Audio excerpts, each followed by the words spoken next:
You came here because you want to buy a house. This is your official cheat sheet to help you get there.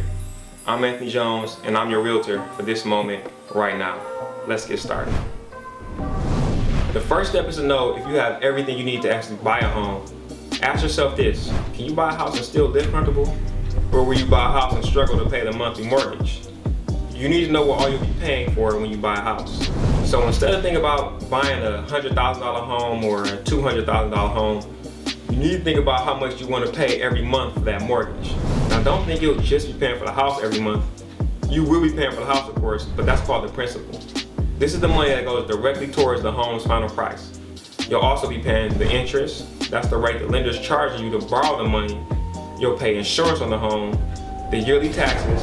This is so you don't have one huge property tax bill at the end of the year. And you'll pay insurance on the mortgage if you don't put down at least 20% of the home's price down. I'll explain that later.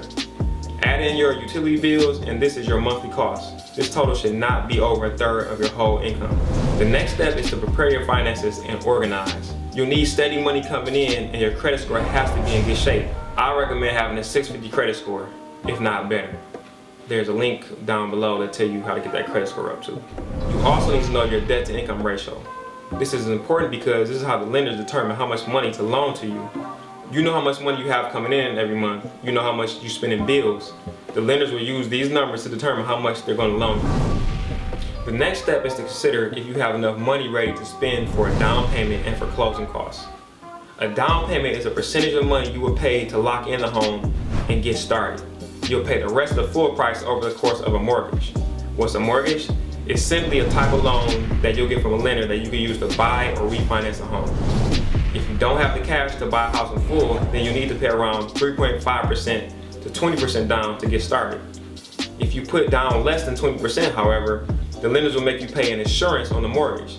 This is called PMI, or private mortgage insurance. When it's time to choose a lender, they'll make you pay for the things that they need to set up and finalize a mortgage schedule. These are called closing costs. These include appraisal, title insurance, the PMI we just talked about, property taxes, points, setup fees, and a few other processing fees. It's ideal to have the money to cover closing costs and the down payment already saved up before you start this process. When you have all your finances together, you'll call a lender. That's the company that you'll be paying what's left of the full amount after you put your down payment money up. You can search or read reviews to find different kinds of lenders. You can ask a real estate agent what lenders they know as well. You should shop around and compare lenders because they all offer different interest rates and programs. A 0.5% interest rate can make a difference of thousands of dollars, so this is important. Think of this as being a star sports player and different teams want to draft you. Don't just take a deal from Chicago because they talked to you first. See what New York or LA will offer you to play on their team. Remember, you say you did the work, you got the credit for it, you are the star. Now don't worry about hard inquiries or losing points when the lenders run your credit either. As long as your credit is being ran within a 30-day period, you only get one hard inquiry hit, but I recommend doing them all within the same week. Lenders will discuss different loan types that are available to you. There are 4 main types of loans that do different things, but this is a cheat sheet. So here's a quick summary. A FHA loan is a government-funded loan. It offers the lowest down payment at 3.5%. A conventional loan is funded by private banks. They require at least a 650 credit score, so they're usually preferred by sellers when looking at offers. VA loans are issued to those that have served for our country. There's no down payment required here. USDA loans are backed by the U.S. Department of Agriculture for buying homes in open country or farmland areas. Getting a mortgage pre-approval is next. You've been talking to the lenders, so now you'll be giving them all of your information. You'll need to have all of your documents organized and ready to send. This includes your credit score, W-2s, employment history, any gaps in between, check stubs, what you pay each month in bills, all of your obligations, and so on. They want to know everything so they can determine how much money they're going to loan to you. Their pre-approval gives you a max amount of what you can spend to buy a home. Your agent can take your pre-approval information in the form of a letter and give it to a seller's agent to show them that you are approved by a major bank or lender. This shows that you have the credentials to buy a house. You can also verify funds with bank statements. With this letter in hand, we can now submit an offer to a seller. This is your buying power. This is why real estate agents usually won't show you any homes if you don't have a pre-approval letter first. It doesn't help if you get your hopes up by looking at a bunch of homes that you can't afford.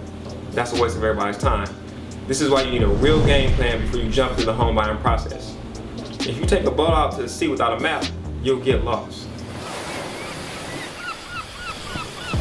But guess what? I like making maps. And that brings me to our next step. Hire a licensed real estate agent, or better yet, hire a realtor. Realtors are real estate agents that are members of a board and are held to high standards and ethics. Any violation of these could lead to someone losing their license. This gives you assurance that the job will be performed at a certain level. All real estate agents alike belong to a certain brokerage or company that they work under as an independent contractor.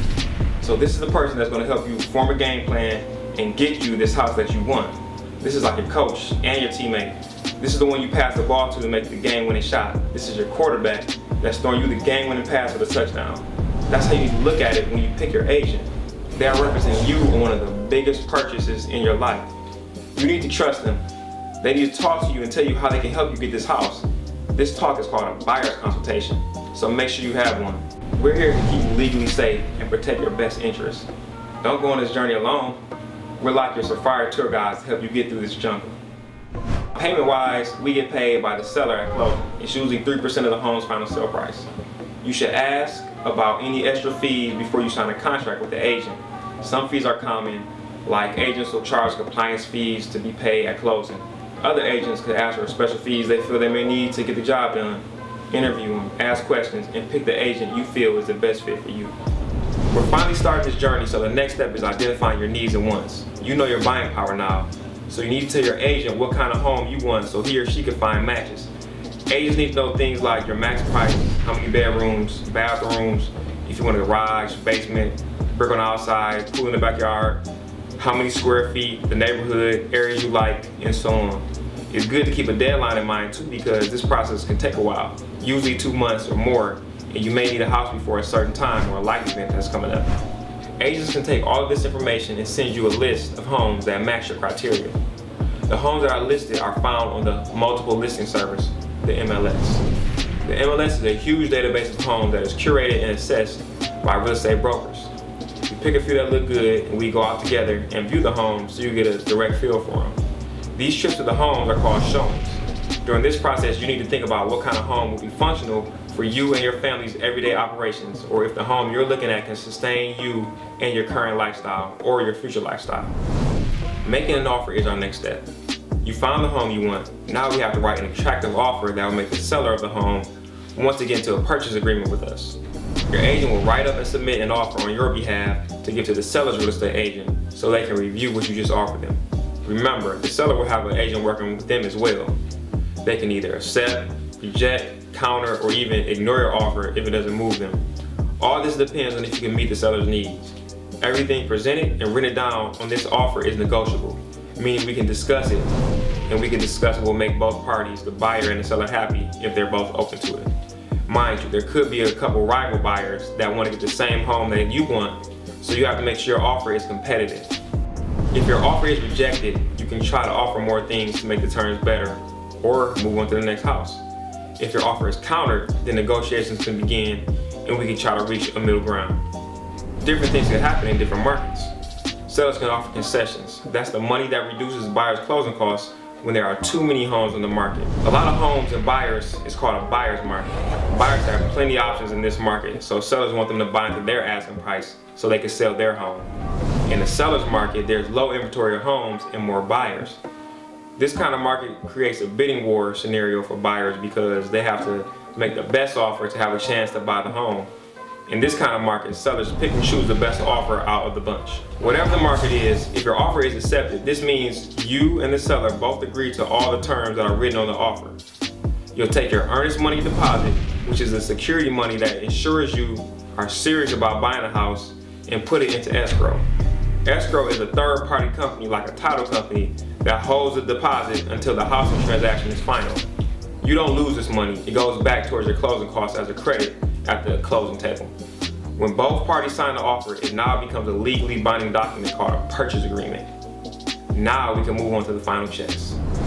Now that the purchase agreement is in place, a buyer should do their due diligence by hiring a professional inspector to assess every part of the home to make sure everything is in working order. A simple eye test won't work here. You need to know about the structure. How's the plumbing? Is there any mold present?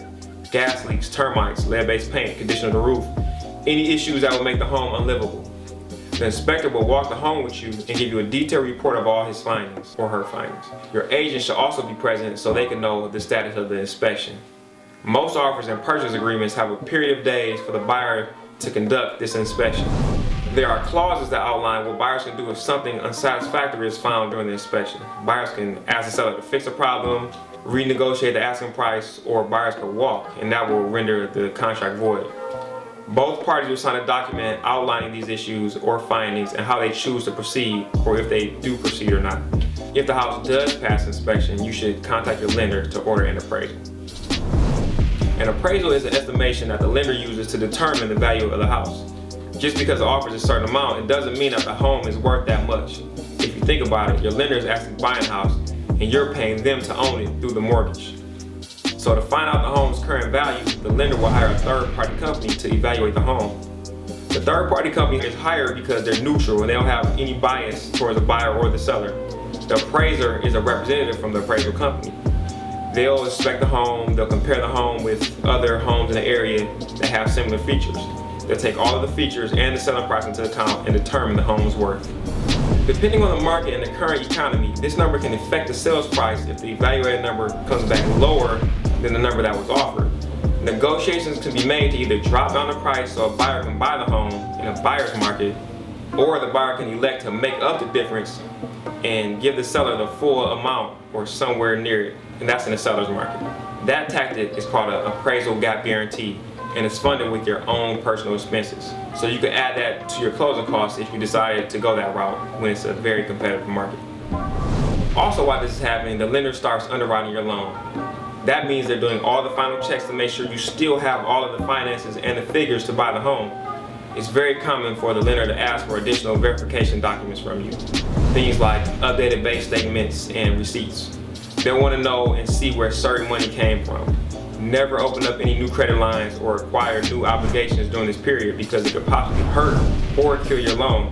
Remember, you could lose your earnest money deposit if you can't go through with the sale of the home that you signed on in the contract. The title company is doing their final checks and balances as well. They'll be making sure the title is clear. This means it is free of any past issues that could still be attached to the house. The title is the legal right of ownership and the right to sell or convey it to someone else. This step is important to make sure there are no liens, issues, or burdens on the home that the new buyer will assume. This assures the buyer that no strangers, ex-husbands, or wives can pop up and take claim of ownership to the home. No one can come asking the new buyers for collection of old debts from past homeowners. This whole process will happen within 30 to 45 days or longer after the purchase agreement is signed, depending on all these factors and aspects being in place and without a delay. So the home passes inspection, the appraisal results come back with the evaluation number, the title is found to be clear, and the lender tells the buyer that the loan is clear to close. Then the last check is the final walkthrough. Here, the buyer will visually inspect the home to make sure everything is still intact before they sign the papers to assume the home. The papers are signed at closing. Step number 10, closing. The title company will schedule in a closing day. All parties, including the lender and the agents, will be made aware. Your lender will let you know how much money you need to bring to the closing table. The title company will tell you how to bring it.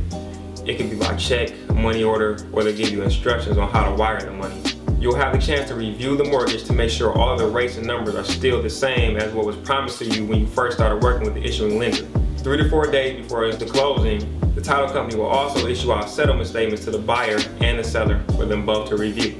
The settlement statement will document every single payment or item you will pay that is involved in the transferring of the property. There's the buyer's version and the seller's version. Both have different credits and debts. A date is officially set for the buying and the selling parties to meet up at the title company and sign all of the paperwork that will transfer the home from the seller to the buyer. The deed is the name of this collection of paperwork. A title officer will be there to explain to you what you are signing and take your signature on every document. Once everything is all signed and recorded, congratulations, you're a new homeowner. Now this is all very important because not only will you be set to own a piece of land, you can also use the equity of your home to build wealth. Equity is the full market value of your home minus what you owe.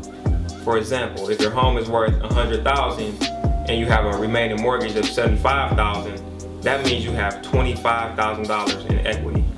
Over time, this number can increase. This may be the end of your buying journey, but it's really the beginning of the next level of your life that you're equipped for because you were brave enough to take the challenge. If I missed anything during this cheat sheet, let's talk about it in the comments. I'll be getting more content like this out, so like this video and subscribe to my channel. Thanks again.